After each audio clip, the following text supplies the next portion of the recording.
sig for dit ansigt, som man glæder sig over høsten, som man jubler, når man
Morfar, smager det godt?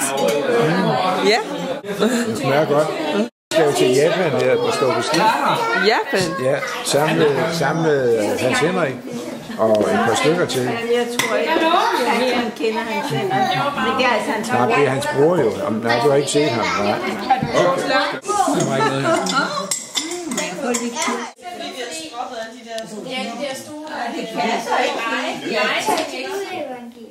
Men det skete i de dage, at der udgik en befaling fra kejser Augustus, at alverden skulle skrives i mantal. Det var den faste indskrivning, som skete, mens Quirinius var landshøvding i Syrien, og alle gik hen for at lade sig indskrive hver til sin by.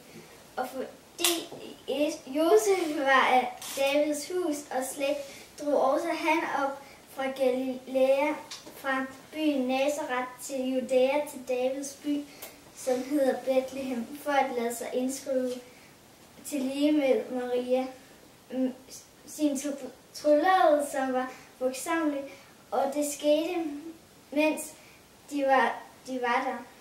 Men kom tiden, da hun skulle føde, og hun fødte sin søn med den førstfødte og svøbte ham og lagde ham i en krybbe, for der var ikke plads til dem i herberget. I den samme egen var der hyrder, som lå ude på marken og holdt nattevagt over deres jord. Og Herrens engel stod for dem, og Herrens herlighed strålede om dem, og de blev grebet af stor frygt. Men englene sagde til dem, frygt ikke, for at se, jeg forkynder eder en stor glæde, som skal være for hele folket. For eder i dag en frelser født i Davids by. Han er Kristus, Herren, og dette skal være jer tegn. I skal finde et barn svøbt og liggende i en krybbe. Og i det samme var der med englen en mangfoldig himmelsk herre skare, som lovpriste Gud og sagde, ære være Gud i det højeste og på jorden fred mennesker, der har hans velbehag.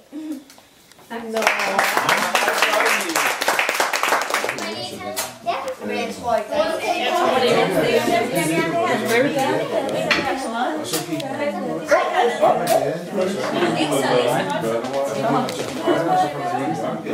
Den fulgte man så et stykke vand.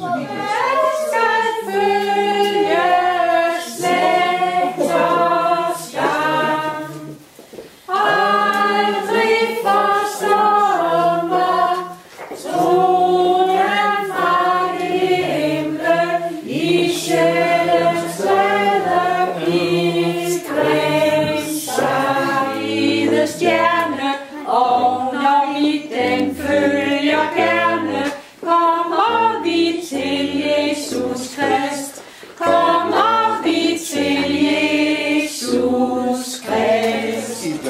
Østen, der har atombomber med, som de lige kan lære op